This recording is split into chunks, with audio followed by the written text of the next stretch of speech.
오늘의 큐티 말씀은 여호수아 4장 1절부터 24절입니다.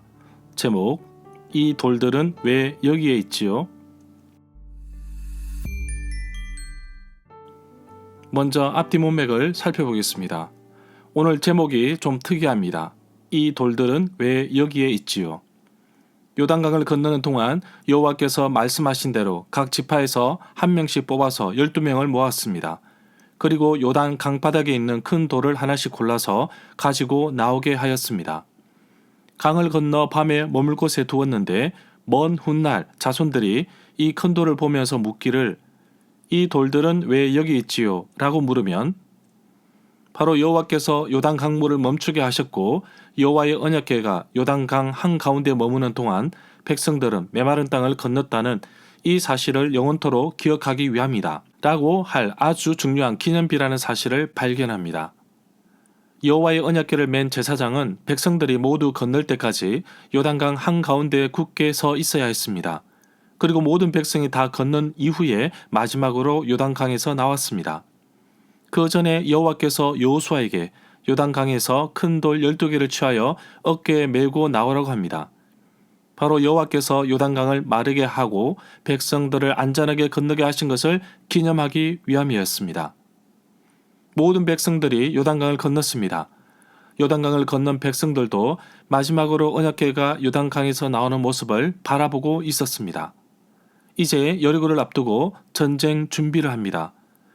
요단 동편에 이미 정착하였던 르우벤 지파와 갓 지파와 므낫세 반쪽 지파의 용사들이 다른 지파들보다 앞서서 강을 건넜고 싸울 준비가 되었는데 무려 4만 명이나 되었습니다. 요단강을 메마른 땅으로 건넌 기적으로 인해 하나님께서는 여호수아를 모든 이스라엘 사람들 가운데 가장 위대한 사람으로 만들어 주셨고 모세를 존중하였던 것처럼 여호수아도 사는 날 동안 백성들이 존중하였습니다. 요단강에 가장 먼저 들어간 사람도 언약궤를 맨 제사장이며 가장 나중에 나온 사람도 언약궤를 맨 제사장입니다. 언약궤를 맨 제사장이 요단강에서 나오자 거짓말처럼 요단강이 이전처럼 다시 넘쳐 흘렀습니다.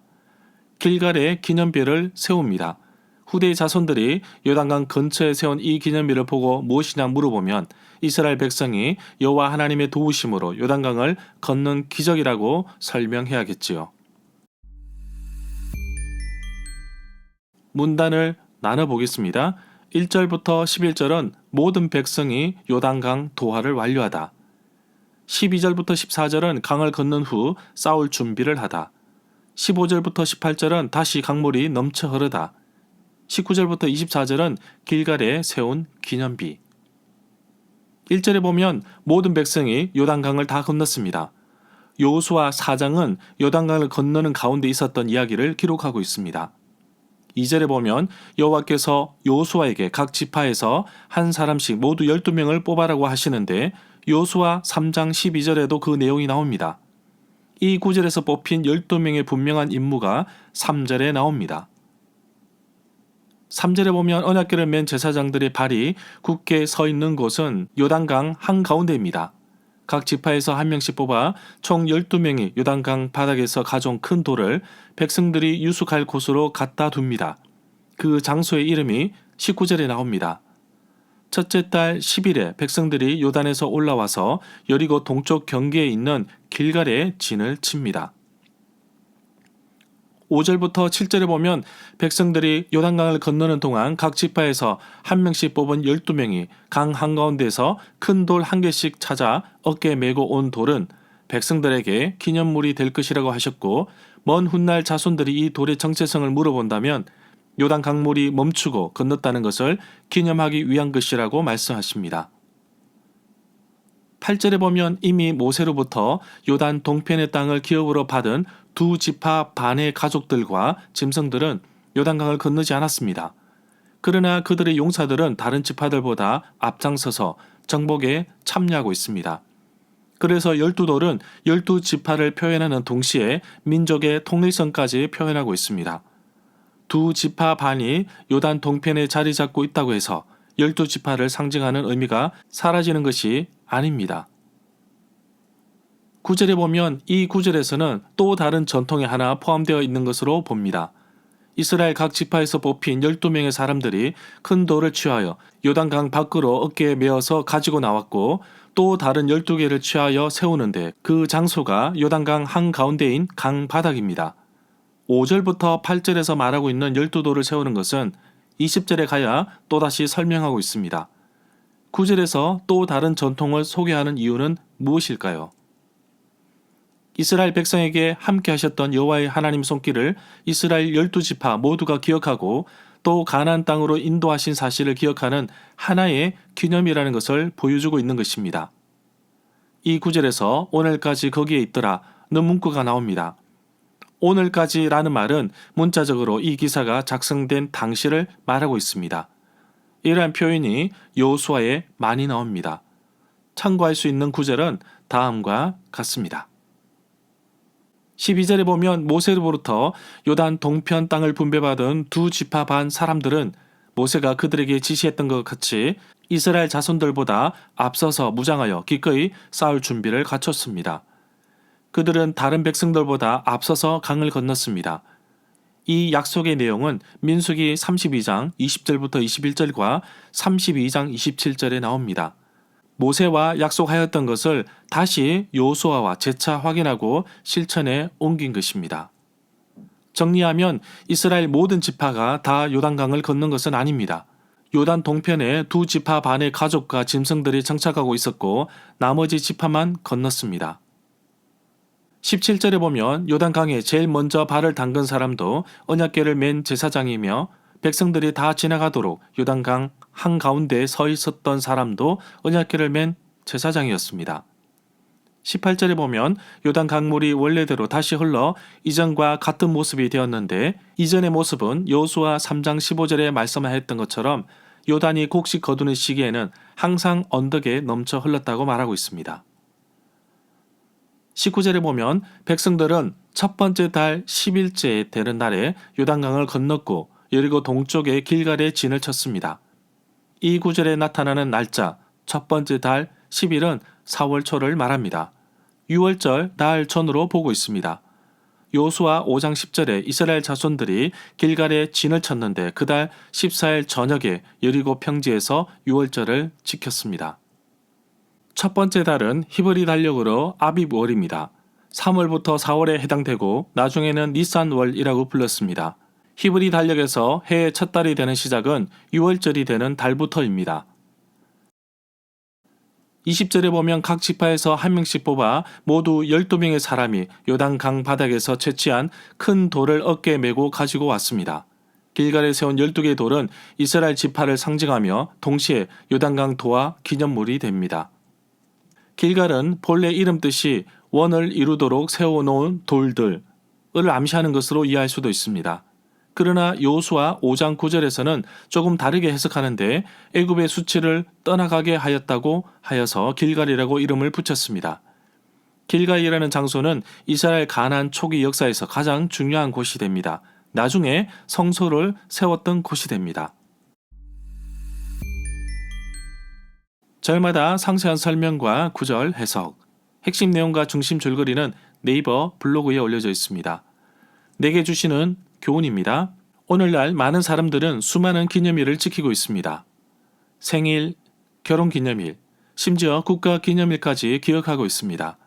오늘 하나님께서 이스라엘 백성들에게 행하신 일을 자손들에게 기념하도록 요단 강바닥에서 큰 돌 12개를 주어서 이스라엘 모든 지파와 함께 하신 그 역사적인 사건을 돌로서 기념하고 있습니다.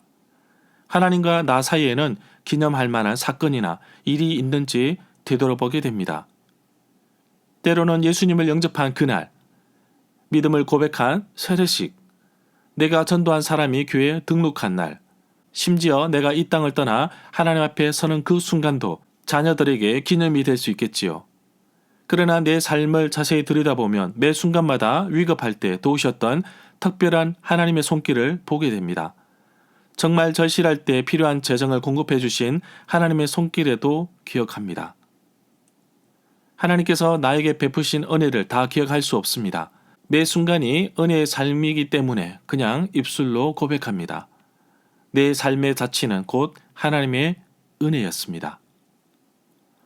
지나온 세월 가운데 교회가 전도를 통해 생명력을 얻고 교회 성도님들은 전도의 현장으로 이끌기 위해 사역한 것이 저의 인생의 절반 정도 됩니다. 저는 저의 자녀들에게 남길 믿음의 유산을 두 가지 준비했습니다. 하나는 매일 묵상한 말씀을 큐티책으로 만들어서 자녀들에게 주는 것입니다.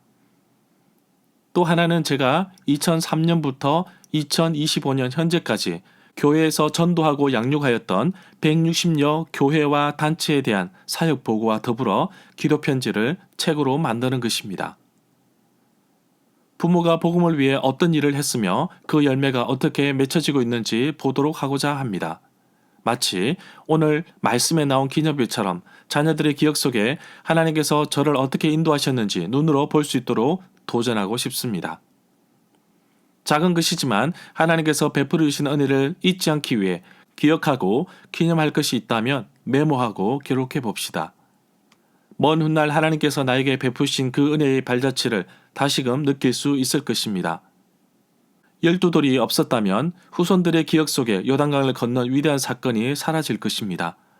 내 일상 속에서 주어지는 하나님의 은혜를 매일 순간마다 기억할 수 있도록 큐티 책자에 기록하든지 개인 일기에 기록하든지 때로는 감사 일기에 기록하여서 잊지 않도록 도전해 보려고 합니다. 이스라엘 백성들이 요단 강가에 도착했을 때에 요단 강물이 강둑까지 차오르는 시기였습니다. 약속의 땅이 눈앞에 있는데 절망하지 않을 수 없었습니다. 그러나 사람의 생각보다 앞서 행하시는 하나님께서는 요단 강물의 흐름을 끊어버리시기도 하시고 다시 이어 붙이시기도 합니다. 내 앞을 가로막고 있는 장애물이 있다면, 정말 눈앞에서 해결하지 못한 문제가 있다면 그것을 해결해 주실 분은 바로 하나님이십니다. 장애물을 치우게 하실 분도 하나님이십니다. 요즘 해결되지 않는 문제 때문에 힘든 부분이 많습니다. 사람들과의 관계 속에서 사역적인 면에서 힘들고 어려운 일들을 잘 헤쳐나갈 수 있도록 하나님, 나와 함께하여 주시고 어려움이 부딪힐 때마다 하나님께 나아가 하나님께 맡김으로 끝까지 승리하게 하옵소서. 길갈에 세운 기념비는 마치 홍해를 마른 땅으로 건너게 하셨던 하나님의 기적을 또다시 생각나게끔 합니다. 나의 신앙의 삶에서 하나님께서 나에게, 우리 가정에, 우리 공동체에게, 우리 교회에 베풀어 주신 그 은혜를 영원히 기억하기 위해 기념할 것이 무엇이 있는지 생각해 보고자 합니다. 사람들이 그것을 보고 궁금해한다면 하나님께서 나를 도우시고 이끄셨던 표징이라고 이야기할 수 있도록 내 삶에 그런 기쁨의 기적과 증거와 자국이 남게 하옵소서. 비록 내 앞에 놓였던 장애물이었지만 이제는 하나님께서 베푸신 기적으로 기념비가 되게 하심을 감사합니다. 언제나 하나님과 동행한 그런 자국이 내 삶에 남기를 간절히 소망합니다.